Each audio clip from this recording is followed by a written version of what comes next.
Assalamualaikum friends, hope you all are fine. Today we will discuss Interphysics chapter number 12 electrostatic. So friends, chapter number 12 electrostatic के आज हम एक topic को discuss करेंगे जो कि है electric flux. So friends, electric flux समझने से पहले आपको मेरा लेक्चर नंबर 1 और lecture number 2 and lecture number 3 लाजमी देखना होगा, फिर आपको इलेक्ट्रिक फ्लक्स अच्छे से समझ आएगा. सो फ्रेंड्स, मेरे लेक्चर शुरू करने से पहले आप मेरे चैनल को सब्सक्राइब करें और बेल आइकन को लाजमी क्लिक करें ताकि मेरी आने वाली तमाम वीडियोस की नोटिफिकेशन आपको रिसीव हो सके.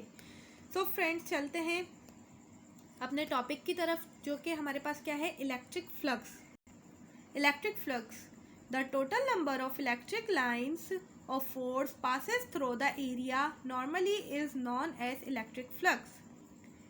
किसी भी एरिया से जो total number of electric lines हैं, किसी भी एरिया से जो इलेक्ट्रिक लाइन ऑफ फोर्सेस हैं, फोर्सेस जो हैं वो गुजर रही हैं, उसे हम क्या कहते हैं, इलेक्ट्रिक फ्लक्स का नाम देते हैं. वो क्या कहलाती हैं, इलेक्ट्रिक फ्लक्स कहलाती हैं. The total number of electric line of force passes through the area normally is known as electric flux.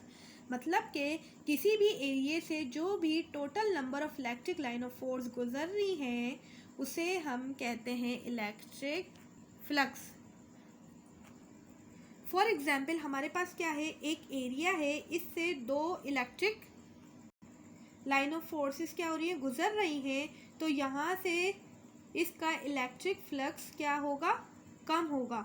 इसी तरह अगर हमारे पास क्या है, एक एरिया है, उससे क्या हो रहे हैं, दो इलेक्ट्रिक लाइन ऑफ फोर्सेस गुजर रही हैं, तो इनका जो इलेक्ट्रिक फ्लक्स होगा वो क्या होगा, कम होगा, क्योंकि क्या हो रहा है, इलेक्ट्रिक लाइन ऑफ फोर्सेस क्या है, कम गुजर रही हैं, तो इनका जो इलेक्ट्रिक फ्लक्स होगा वो भी क्या होगा, कम होगा.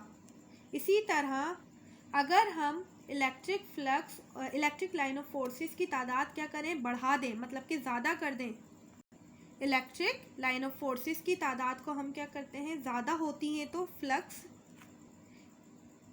हमने क्या किया, देखें हमने क्या किया, जब हमने दो इलेक्ट्रिक लाइन ऑफ फोर्सेस ली, जब हम दो इलेक्ट्रिक लाइन ऑफ फोर्सेस जब गुजरती हैं तो क्या होता है, इलेक्ट्रिक फ्लक्स भी क्या होता है, कम होता है. अगर हम जब इलेक्ट्रिक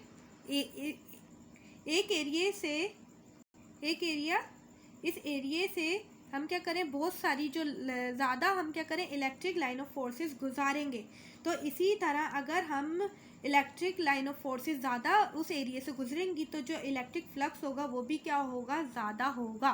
सो फ्रेंड्स, क्या है डेफिनेशन में, the total number of electric line of forces passes through the area normally is known as electric flux. Definition में भी यही कहा जा रहा है कि जब हम क्या करें, इलेक्ट्रिक लाइन ऑफ फोर्सेस को एरिया से गुजारें तो उसका जो भी, अगर इलेक्ट्रिक लाइन ऑफ फोर्सेस कम गुजरेंगी तो जो इलेक्ट्रिक फ्लक्स होगा वो भी कम होगा, और अगर ज़्यादा गुजरेंगी तो इलेक्ट्रिक फ्लक्स जो होगा वो भी ज़्यादा होगा. और द स्केलर प्रोडक्ट, ये था थ्योरेटिकल डेफिनेशन, और क्या है, मैथमेटिकली डेफिनेशन क्या है, the scalar product of electric flux intensity and a vector area is known as electric flux.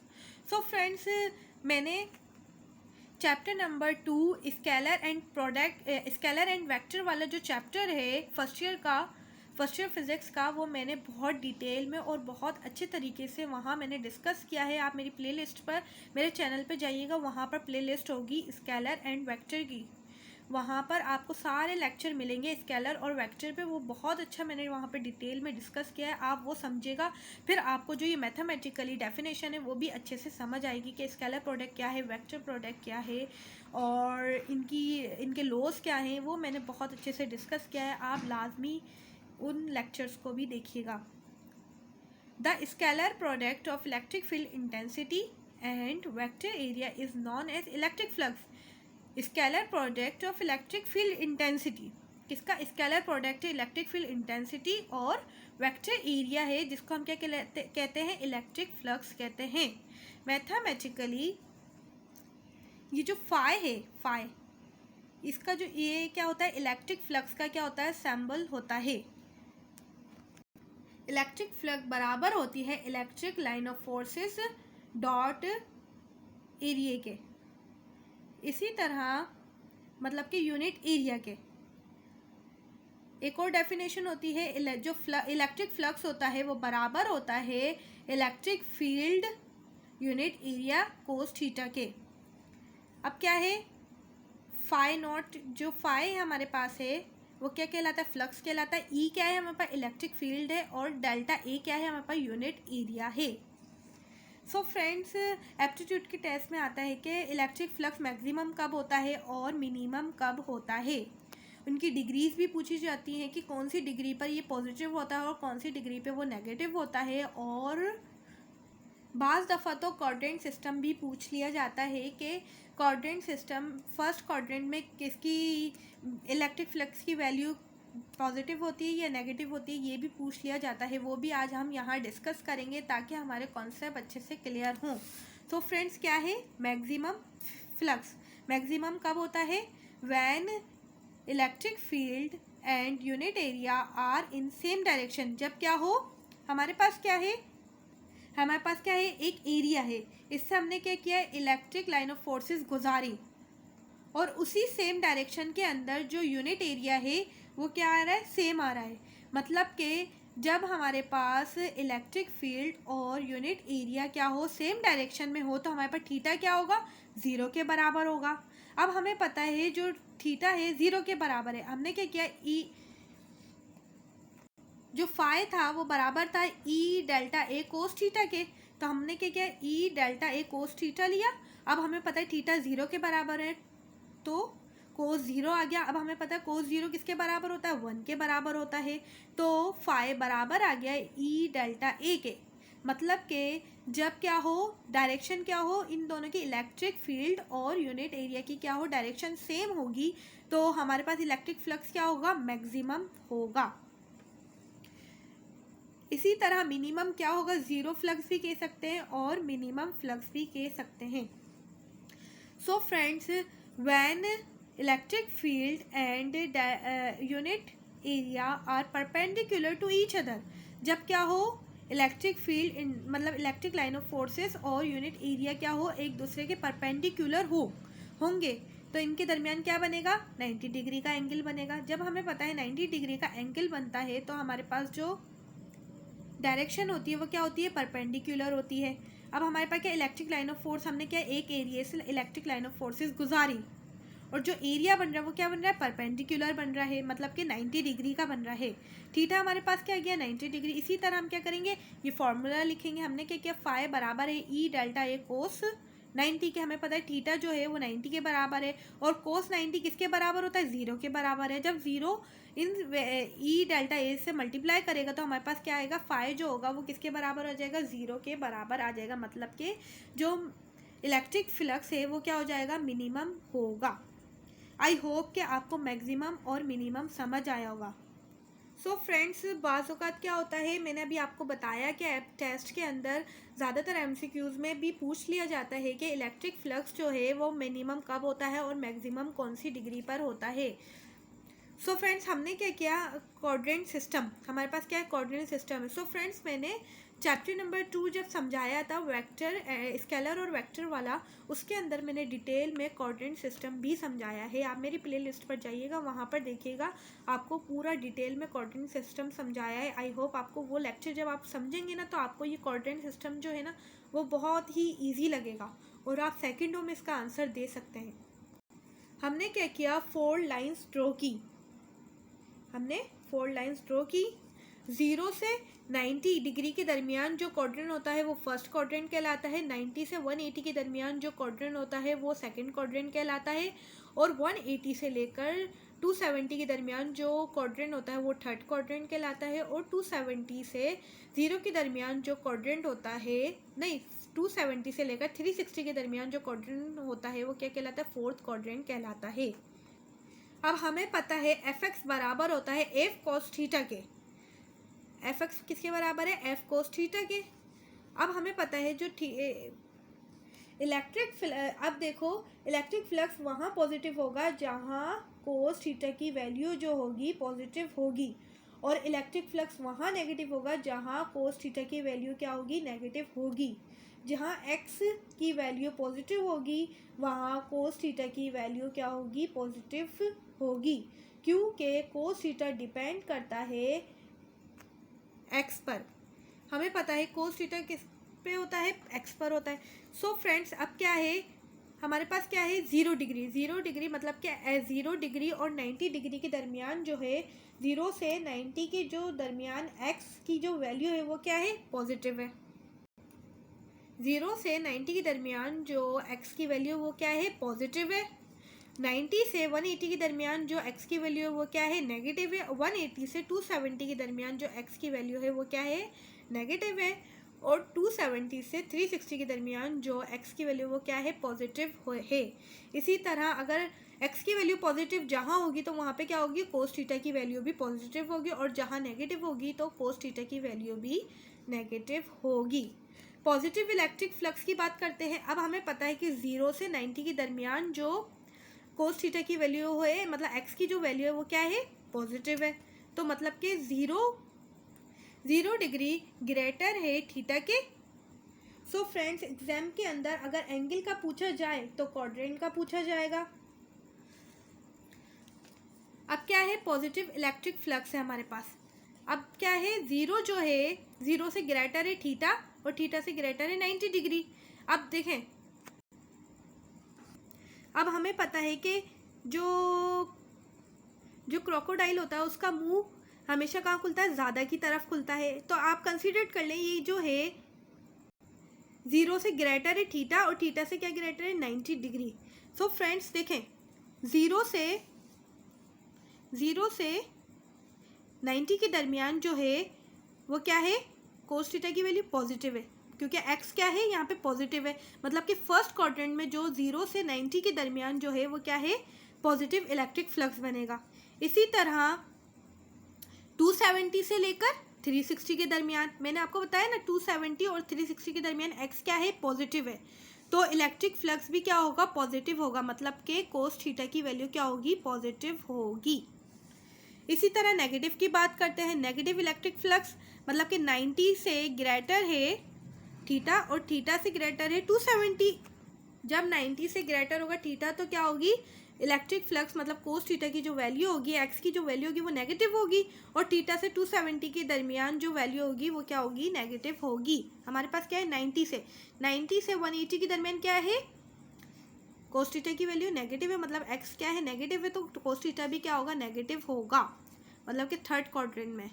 और 180 से मतलब कि 90 और 270 के दरमियान जो है वो भी क्या होगा, नेगेटिव ही होगा। सो फ्रेंड्स ज़्यादातर जो पेपर के अंदर क्वेश्चन आता है, क्वेश्चन जो होता है पेपर में कोई भी एंगल दे दिया जाएगा और पूछा जाएगा कि कौन से एंगल पर इलेक्ट्रिक फ्लक्स की वैल्यू पॉजिटिव है और कौन सी एंगल पर इलेक्ट्रिक फ्लक्स की वैल्यू नेगेटिव है। सो फ्रेंड्स, आप यही करिएगा, 4 लाइंस ड्रॉ करिएगा और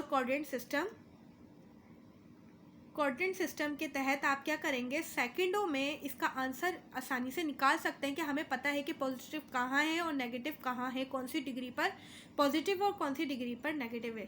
सो फ्रेंड्स, मैं चाहती हूँ कि आप कोऑर्डिनेट सिस्टम को अच्छे से समझें और उसके कॉन्सेप्ट को क्लियर करें, ताकि आपको इलेक्ट्रिक फ्लक्स समझने में, मतलब कि इलेक्ट्रिक फ्लक्स को अंडरस्टैंड करने में प्रॉब्लम ना हो।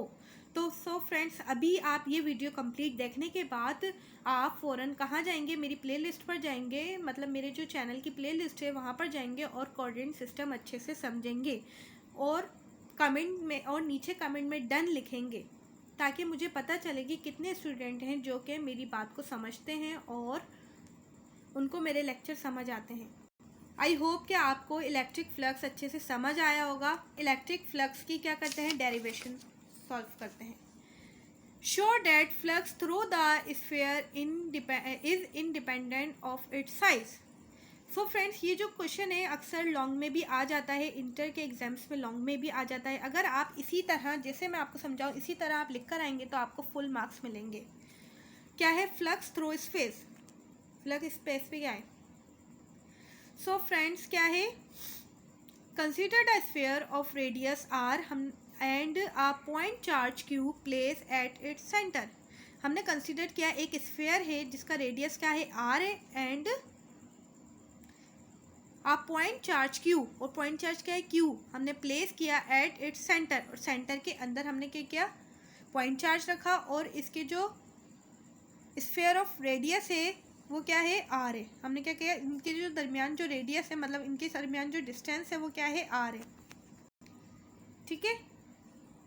In order to calculate the flux through sphere, divided the surface area of sphere into small segment of delta A.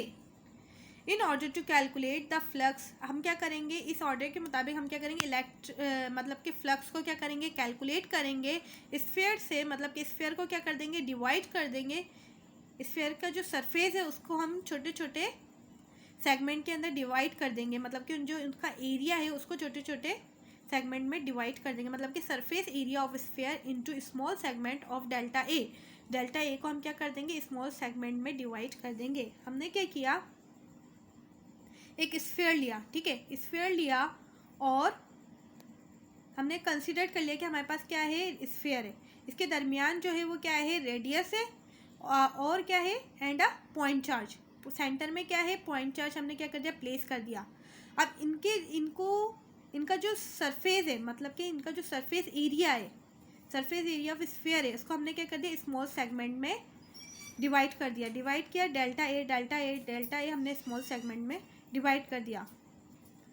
और इनके अराउंड क्या है इलेक्ट्रिक फील्ड है, तो मतलब कि ई डेल्टा ए ये तमाम क्या है ई डेल्टा ए। अब हमें पता है the flux of one such segment is given bye, one segment किसके बराबर है डेल्टा की, वो फ्लक्स बराबर होता है ई डेल्टा ए कोस थीटा के। हमने अभी डिस्कस किया था कि ई डेल्टा ए कोस थीटा के बराबर होता है फ्लक्स। ठीक है। अब हमारे पास क्या है कोस थीटा, फ्लक्स बराबर है मतलब कि फाई बराबर है ई डेल्टा ए कोस जीरो के। हमने क्या किया जीरो। अब हमें पता है कोस जीरो किसके बराबर होता है 1 के बराबर होता है, तो मतलब कि the flux of one such segment is given bye, मतलब कि जो हमने वन सेगमेंट लिया मतलब ये जो हमने क्या है हमने स्फीयर का वन सेगमेंट लिया मतलब डेल्टा ए एक डेल्टा ए लिया जो कि किसके बराबर है थीटा जीरो के बराबर है। ठीक है। तो कोस जीरो हमें पता 1 के बराबर है, इसी तरह हमें पता है कि फाई जो है वो बराबर है फ्लक्स जो बराबर है ई डेल्टा ए के। अब हम क्या करते हैं इन सबको एक साथ डिवाइड कर मतलब इन सबको एक साथ कैलकुलेट करते हैं। Now the flux of whole sphere can be divided calculate as, मतलब कैन बी कैलकुलेट अस। अब हम क्या करते हैं होल स्फीयर को हम क्या करते हैं कैलकुलेट करते हैं, मतलब कि डेल्टा इन सबको हम क्या करते हैं एक साथ कैलकुलेट करते हैं। तो हम क्या कर देंगे डेल्टा को हटा देंगे, मतलब कि हमें क्या करना है टोटल फ्लक्स फाइंड करना है। तो हमने क्या लिया फ्लक्स लिया जो बराबर है इमिशन का साइन लगाएंगे ई डेल्टा ए के। ठीक है ना, ये किसको शो कर रहा है होल स्फीयर को शो कर रहा है। ठीक है। अब क्या हुआ ये यहाँ आ गया और ई यहाँ आ गया, मतलब कि इलेक्ट्रिक फील्ड यहाँ गए, मतलब कि फ्लक्स जो है वो बराबर है ई इमिशन डेल्टा ए के। और इमिशन डेल्टा ए किसके बराबर होता है 4 पाई आर स्क्वायर के रेडियस के बराबर होता है। इसी तरह as summation delta A is the total area of sphere which is given by 4 pi are square. ठीक है ना। अब हमें पता है कि जो समीशन डेल्टा ए वो किसके बराबर है 4 पाई आर स्क्वायर के। ठीक है ना। सरफेस एरिया क्या है रेडियस क्या है सरफेस ऑफ रेडियस क्या है 4 पाई आर स्क्वायर के। तो हम क्या करेंगे as summation delta A is the total area of sphere which is given by 4 pi are square. ठीक है ना। देयरफॉर हमने क्या किया अब हमें पता है ई डेल्टा समीशन डेल्टा ए बराबर है 4 पाई आर स्क्वायर के। अब हम क्या करेंगे इसकी वैल्यू पुट कर देंगे, फ्लक्स लगाया बराबर है ई मतलब कि electric field 4 pi are square के। ई डेल्टा ए की जगह हमने यहाँ पर फ्लक्स लिया, मतलब कि हमने जो ये जो वैल्यू है हमारे पास 4 पाई आर स्क्वायर इसकी वैल्यू हमने क्या की पुट कर दी समीशन डेल्टा ए के अंदर। जब हम फ्लक्स बराबर है electric field 4 pi are square के 4πr²। और हमें पता है इलेक्ट्रिक जो फील्ड है वो किसके बराबर है, 1/4πε0 Q/r²। की इसको भी हमने अच्छे से ड्राइव किया था, तो आप मेरा लेक्चर नंबर 2 देखना ना भूलिएगा। अब क्या है, एज हमने क्या किया, ई की वैल्यू पुट कर दी। पहले हमने क्या की थी, समीशन डेल्टा ए की वैल्यू पुट की, ठीक है। अब हम ई की जगह ई की वैल्यू लिख देंगे। हमने क्या किया, ई की वैल्यू लिखी, ठीक है। अब हमें पता है 1/4πε0 Q/r² मल्टीप्लाई बाय 4πr², ठीक है। मतलब के इक्वेशन 2 को हमने इक्वेशन 1 के अंदर पुट किया, मतलब कि ई की वैल्यू हमने पुट कर दी 1/4πε0 Q/r² मल्टीप्लाई बाय 4πr², ठीक है। रेडियस से रेडियस मतलब कि r² से r² क्या हुआ, कैंसिल हुआ। अब हमारे पास क्या है, 1/4πε0 Q मल्टीप्लाई बाय 4π बचा, ठीक है। ये क्या है, 4π से कैंसिल हो रहा है, 4π से कैंसिल हुआ, ठीक है। अब हमारे पास क्या बन रहा है, Q और ε0 बचा, मतलब कि फ्लक्स बराबर है Q/ε0 के। This show that flux through the surface is independent of its size. ये शो कर रहा है कि जो फ्लक्स है वो क्या है, जो स्फीयर है उससे क्या है, इंडिपेंडेंट है अपने साइज में।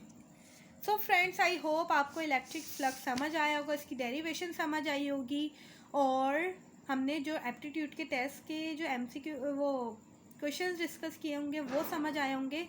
सो फ्रेंड्स, अगर आपको मेरा ये लेक्चर समझ आया है, पसंद आया, तो आप मेरी वीडियो को लाइक करें, मेरे चैनल को लाजमी सब्सक्राइब करें, और मेरी वीडियो को ज़्यादा से ज़्यादा शेयर करें, और मुझे कमेंट करके बताएं कि मेरी वीडियो आपको कैसी लगी।